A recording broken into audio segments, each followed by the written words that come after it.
ಇವತ್ತು ಎಲ್ಲರೂ ಕೂಡ ರಾಮಲಲ್ನ ಮುಖ ಏನಿದೆ ಅದನ್ನ ಕಣ್ತುಂಬಿಕೊಂಡಿದ್ದಾರೆ. ಅರುಣ್ ಯೋಗಿರಾಜ್ ಟಿವಿ9 ಜೊತೆಗೆ ಮಾತನಾಡಿದ್ದಾರೆ. ಈ ಒಂದು ಪ್ರಾಸೆಸ್ ಹೇಗಿತ್ತು, ಆ ಪಯಣ ಹೇಗಿತ್ತು ಅನ್ನೋದ್ರ ಬಗ್ಗೆ ಎಕ್ಸ್ಕ್ಲೂಸಿವ್ ಆಗಿ ಬನ್ನಿ ಅವರ ಮಾತುಗಳನ್ನು ಕೇಳೋಣ. ಯೋಗಿರಾಜ್ ನಮ್ಮ ಜೊತೆಗಿದ್ದಾರೆ. ಸರ್, ಅಯೋಧ್ಯ ಅಂತ ಹೇಳಿದ್ರೇ ಕೋಟ್ಯಾಂತರ ಜನರ ಒಂದು ಕನಸನ್ನು ಕಟ್ಟಿಕೊಂಡಿರುವಂತಹ ಒಂದು ಸ್ಥಳ. ಅಲ್ಲಿ ಪ್ರಮುಖವಾಗಿ ಅಯೋಧ್ಯೆ ಅಂದರೆ ರಾಮಲಲ್ಲ, ಆ ರಾಮಲಲ್ಲನ ವಿಗ್ರಹವನ್ನು ತಾವು ಕೆತ್ತಿದ್ದೀರಾ. ಮೊದಲನೇದಾಗಿ ತಮಗೆ ಅಭಿನಂದನೆಗಳು. Thank you sir. ನೀವು ಹೇಳಿದಾಗೇ ನಮ್ಮ ಪೂರ ಭಾರತದವರು ನಾವೆಲ್ಲರೂ ಸುಮಾರು 500 ವರ್ಷಗಳಿಂದ ಇದ್ರ ಬಗ್ಗೆ ಒಂದು ಏನಂತಾರೆ ಒಂದು ವೆಯ್ಟಿಂಗ್. ಈಗ ನಮಗೆ ಇನ್ನೇನು ಜನವರಿ 22ಕ್ಕೆ ಅದಕ್ಕೆ ತೆರೆ ಬೀಳಲಿದೆ. ಭಾಳಷ್ಟು ಸ್ಯಾಕ್ರಿಫೈಸಸ್ ಆಗಿದೆ, ಭಾಳಷ್ಟು ಘರ್ಷಣೆಗಳಾಗಿದೆ. ನಾವು ಭಾಳಷ್ಟು ಒಂದು ನಮ್ಮ ನೊಂದಿರೋ ಅಂಥ ಉದಾಹರಣೆಗಳಿದೆ ಅಲ್ಲಿ. ಈ ಒಂದು ದೊಡ್ಡ ಕಾರ್ಯನ ನಮ್ಮ ಹೆಗಲಿಗೆ ಕೊಟ್ಟಿದ್ದು ನಮಗೂ ಬಹಳ ಏನಂತೀವಿ ತುಂಬ ಕಷ್ಟವಾದ ಕೆಲಸ. ದೇಶಕ್ಕೆ ಒಂದು ರಾಮಲಲ್ಲನ ವಿಗ್ರಹನ ತೋರಿಸ್ಬೇಕು ಅನ್ನೋದು ದೊಡ್ಡ ಜವಾಬ್ದಾರಿ. ಹೇಗೆ ಈ ಅವಕಾಶ ಸಿಕ್ಕಿದ್ದು ತಮಗೆ ಅಂತೇಳಿ? ಸರ್, ಇದು ಒಂದು ಮೂಲ ಕಾರಣ, ನಾವು ಮುಂಚೆ ಏನು ಕೆಲಸ ಮಾಡಿದ್ದೇವೆ ಕಲ್ಲಲ್ಲಿ, ಅದೊಂದು ಭಾಳ ಮುಖ್ಯವಾಗಿತ್ತು. ಜೊತೆಗೆ ನಾನು ಮಾಡಿದ ಒಂದು ಕೇದಾರ್ನಾಥಲ್ಲಿ ಶಂಕರಾಚಾರ್ಯರ ವಿಗ್ರಹ ಇರ್ಬೋದು, ಮತ್ತು ಇಂಡಿಯಾ ಗೇಟ್ನಲ್ಲಿ ನೇತಾಜಿ ಸುಭಾಷ್ ಚಂದ್ರ ಬೋಸ್ ಇರ್ಬೋದು. ಈ ಥರ ನ್ಯಾಷನಲ್ ಇಂಪಾರ್ಟೆನ್ಸ್ ಪ್ರಾಜೆಕ್ಟು ಸಕ್ಸಸ್ಫುಲ್ಲಾಗಿ ಅವ್ರ ಟೈಮ್ ಒಳಗಡೆ ಜನಕ್ಕೆ ಇಷ್ಟ ಆಗಿ ಮಾಡಿಕೊಟ್ಟಿದ್ದೆ. ಒಂದು ಆಭರಣದಲ್ಲಿ ಒಂದು ನಮ್ಮ ದಕ್ಷಿಣ ಭಾರತದ್ದು ಒಂದು ಶೈಲಿನ ತೊಗೊಂಡಿರ್ತೀನಿ, ಮತ್ತು ಉತ್ತರ ಭಾರತಕ್ಕೆ ಕನೆಕ್ಟ್ ಆಗೋಂಗೆ ಒಂದು ಎಸೆನ್ಸ್ಗಳನ್ನ ನಾನು ಮಾಡಿಕೊಂಡು ಪ್ರಭಾವಳಿ ಸಮೇತ ಈ ವಿಗ್ರಹ ನಿರ್ಮಾಣ ಮಾಡಿದೆ. ಒಂದು ಬಿಲ್ಲು ಮತ್ತು ಬಾಣ ಹಿಡ್ದು ಬಾಲಕ ನಿಂತಿರೋ ಹಾಗೆ, ಅದು ಬಾಲಕ ಆಗಿದ್ರೂ ಅದು ಬಾಲಕನಾಗಿ ಕಾಣಬಾರ್ದು, ರಾಮನಾಗೆ ಕಾಣಬೇಕು. ಸೊ ಈ ಒಂದು ಪ್ರಯತ್ನ ಮಾಡಿದ್ದೇನೆ. ಅವ್ರು ಮಾಡಿಸ್ಕೊಂಡಿದ್ದಾರೆ. ನಾನು ಮಾಡಿದ್ದೀನಿ ಅಂದರೆ ತಪ್ಪಾಗುತ್ತೆ. ಅವ್ರು ಮಾಡಿಸ್ಕೊಂಡಿದ್ದಾರೆ. ಯಾಕಂದರೆ ನಮ್ಮ ದೇಶಕ್ಕೆ ಒಂದು ಪ್ರೆಸೆಂಟೇಷನ್ ಕೊಡಬೇಕಾದ್ರೆ ಎವ್ರಿ ಸೆಂಟಿಮೀಟರ್ ನಾವು ಕಲೆ ಮುಖಾಂತರ ಒಂದು ವಿಜುವಲಿ ಕಣ್ಣಿಗೆ ಒಂದು ಆನಂದ ಕೊಡುವಂಥ ಕಲೆ ಮುಖಾಂತರ ಒಂದು ಪ್ರಯತ್ನ ಮಾಡಿದ್ದೀವಿ. ಎವ್ರಿ ಸೆಂಟಿಮೀಟರ್ ಅವ್ರು ಎಲ್ಲಿ ಹುಡುಕಿದ್ರೂ ಒಂದು ಕಲೆ ಕಾಣುತ್ತೆ, ಒಂದು ಶೈಲಿ ಕಾಣುತ್ತೆ. ಇನ್ನು ಬಾಲರಾಮ ಮೂರ್ತಿ ವಿಶೇಷತೆಯ ಬಗ್ಗೆ ಎಕ್ಸ್ಕ್ಲೂಸಿವ್ ಆಗಿ ಬಾಲರಾಮ ತಲೆ ಮೇಲಿರುವಂತಹ ಸೂರ್ಯನ ಚಿತ್ರ, ಇದೆಲ್ಲದರ ಬಗ್ಗೆ ಕೂಡ ಅರುಣ್ ಸಹೋದರ ಟಿವಿ9 ಜೊತೆ ಮಾತನಾಡಿದ್ದಾರೆ. ರಾಮ ಸೂರ್ಯ ವಂಶಸ್ಥ, ಹೀಗಾಗಿ ಸೂರ್ಯನ ಚಿತ್ರ ಇದೆ ಅಂತ. ಬಾಲರಾಮನ ಮೂರ್ತಿಯ ವಿಶೇಷತೆಯ ಬಗ್ಗೆ ಅರುಣ್ ಯೋಗಿರಾಜ್ ಅವರ ಸಹೋದರ ಟಿವಿ9 ಜೊತೆ ಒಂದಿಷ್ಟು ಎಕ್ಸ್ಕ್ಲೂಸಿವ್ ಮಾಹಿತಿಗಳನ್ನು ಹಂಚಿಕೊಂಡಿದ್ದಾರೆ.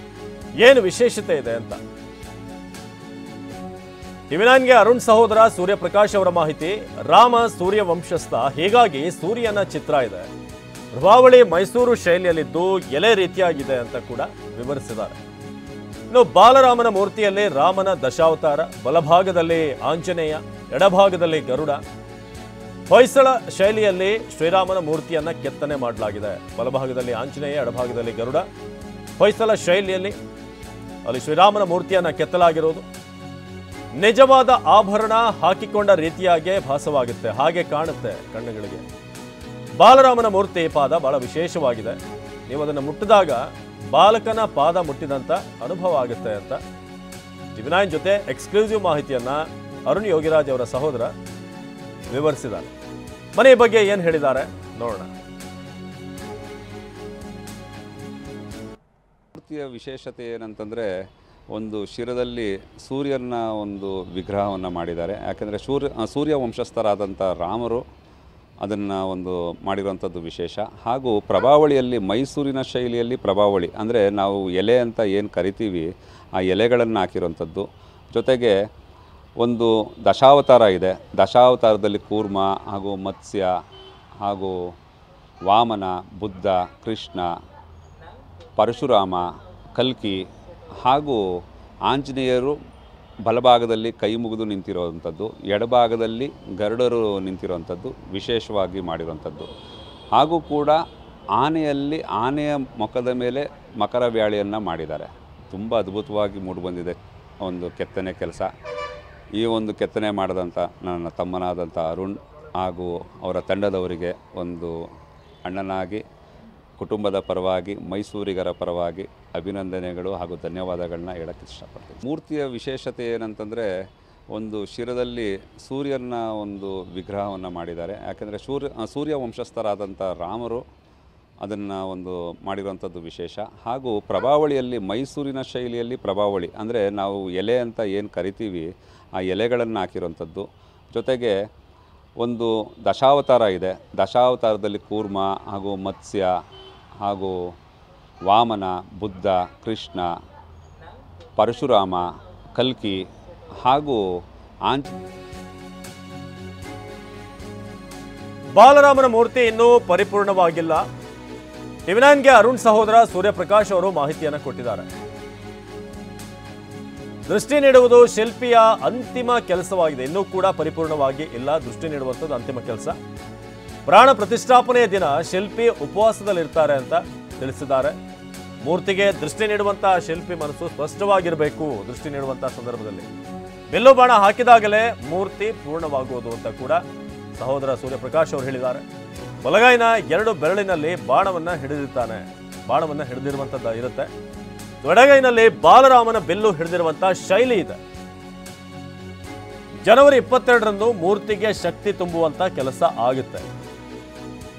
ಬಾಲರಾಮನ ಮೂರ್ತಿ ಇನ್ನೂ ಕೂಡ ಪರಿಪೂರ್ಣ. ನೀವು ನೋಡ್ತಾ ಇರುವಂತದ್ದು 100% ಅಲ್ಲ, ಇನ್ನೂ ಅದಕ್ಕೆ ಆಗಬೇಕಾದಂತಹ ಪ್ರೊಸೀಜರ್ಗಳು. ಟಿವಿ9ಗೆ ಅರುಣ್ ಸಹೋದರ ಸೂರ್ಯಪ್ರಕಾಶ್ ಮಾಹಿತಿಯನ್ನು ಕೊಟ್ಟಿರೋದು. ದೃಷ್ಟಿ ನೀಡುವುದು ಶಿಲ್ಪಿಯ ಅಂತಿಮ ಕೆಲಸವಾಗಿದೆ. ದೃಷ್ಟಿಯನ್ನು ನೀಡೋದು ಶಿಲ್ಪಿಯ ಅಂತಿಮ ಕೆಲಸ. ಪ್ರಾಣ ಪ್ರತಿಷ್ಠಾಪನೆ ದಿನ ಶಿಲ್ಪಿ ಉಪವಾಸದಲ್ಲಿರ್ತಾರೆ ಅಂತ ಕೂಡ ಮಾಹಿತಿಯನ್ನು ಕೊಟ್ಟರು ಸಹೋದರ ಸೂರ್ಯಪ್ರಕಾಶ್. ಮೂರ್ತಿಗೆ ದೃಷ್ಟಿ ನೀಡುವ ಶಿಲ್ಪಿ ಮನಸ್ಸು ಸ್ಪಷ್ಟವಾಗಿರಬೇಕು, ಕ್ಲಿಯರ್ ಆಗಿರಬೇಕು. ಬಿಲ್ಲು ಬಾಣ ಹಾಕಿದಾಗಲೇ ಮೂರ್ತಿ ಪೂರ್ಣವಾಗುವುದು ಅಂತ ಕೂಡ ಅವರ ಸಹೋದರ ಸೂರ್ಯಪ್ರಕಾಶ್ ಅವರು ತಿಳಿಸಿದ್ದಾರೆ. ಅರುಣ್ ಯೋಗಿರಾಜ್ ಅವರ ಸಹೋದರ.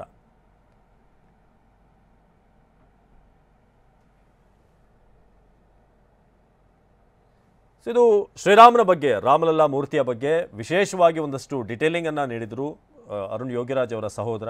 ಜೊತೆಗೆ ಬಲಭಾಗದಲ್ಲಿ ಆಂಜನೇಯ ಇರುವುದು, ಎಡಭಾಗದಲ್ಲಿ ಗರುಡ, ಆದಿಶಕ್ತಿ ದೇವಿ, ಶೇಷನಾಗ, ಓಂಕಾರ, ಹಾಗೆಯೇ ಶಂಖ ಮತ್ತು ಸ್ವಸ್ತಿಕ್ ಮುದ್ರೆ. ಕೊರಳಿನಲ್ಲಿರುವಂಥ ಆಭರಣ ನಿಜವಾದಂಥ ಆಭರಣವೇನೋ ಅನ್ನೋ ರೀತಿಯಾಗಿ ಭಾಸವಾಗುತ್ತೆ. ದಾನ ಮುದ್ರೆ, ಬಿಲ್ಲು, ಹೀಗೆ. ಇನ್ನು ಅರುಣ್ ಯೋಗಿರಾಜ್ ಅವರ ಪತ್ನಿ ವಿಜೇತಾ ಅವರು ಮಾತನಾಡಿದ್ದಾರೆ.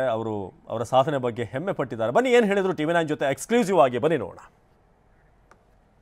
ಅವರಿಗೆ ಅವಕಾಶಗಳು ವಂಚಿತರಾಗಿದ್ರು, ಸಾಕಷ್ಟು ಅವಕಾಶ ಸಿಗ್ತಾ ಇರಲಿಲ್ಲ. ಎಲ್ಲೋ ಒಂದು ಕಡೆ ಈ ಆಯ್ಕೆಗಳಲ್ಲಿ ತಪ್ಪಾಯಿತು, ಗೊಂದಲಾಯ್ತು, ಈ ಥರ ಜನ ಇರ್ತಾ ಇದೆ. ಇಲ್ಲ, ಆ ಥರ ಏನಿಲ್ಲ. ಫಸ್ಟ್ 30 ವರ್ಷ ಇರುವಾಗಲೇ ಅವರಿಗೆ ಜಯಚಾಮರಾಜ ಒಡೆಯರ್ ಸ್ಟ್ಯಾಚ್ಯೂ ಮಾಡಲಿಕ್ಕೆ ಸಿಕ್ತು. ಬೆಚ್ಚೂರು ಮಠ ಅವರು ಅವ್ರ ಮೇಲೆ ನಂಬಿ ಕೊಟ್ಟಿದ್ದರು, ಈ ಹುಡುಗನಲ್ಲಿ ಕಲೆ ಇದೆ, ಮಾಡ್ತಾನೆ ಅಂತ. ಫಸ್ಟ್ ಟೈಮ್ ಆವಾಗ ಅಮೃತಶಿಲೆಯಲ್ಲಿ ಮಾಡಿರೋದವರು. ಮತ್ತು ಅದನ್ನು ಎಲ್ಲರೂ ಇಷ್ಟಪಟ್ಟರು. ಸಿದ್ದರಾಮಯ್ಯ ಅವರು ತುಂಬ ಇದು ರೆಕಗ್ನೈಸ್ ಮಾಡಿದ್ರು ಮತ್ತು ಪ್ರೇಸು ಮಾಡಿದ್ರು, ಹೊಗಳಿಕೆ ಕೊಟ್ಟರು. ಈಗ ಶಂಕರಾಚಾರ್ಯ ಮಾಡಿದಾಗ ಮೊದಲು ಮಾಡೆಲ್ನ ಮಾಡಿಸಿದ್ರು, ಆಮೇಲೆ ಸೆಲೆಕ್ಟ್ ಮಾಡಿದ್ರು.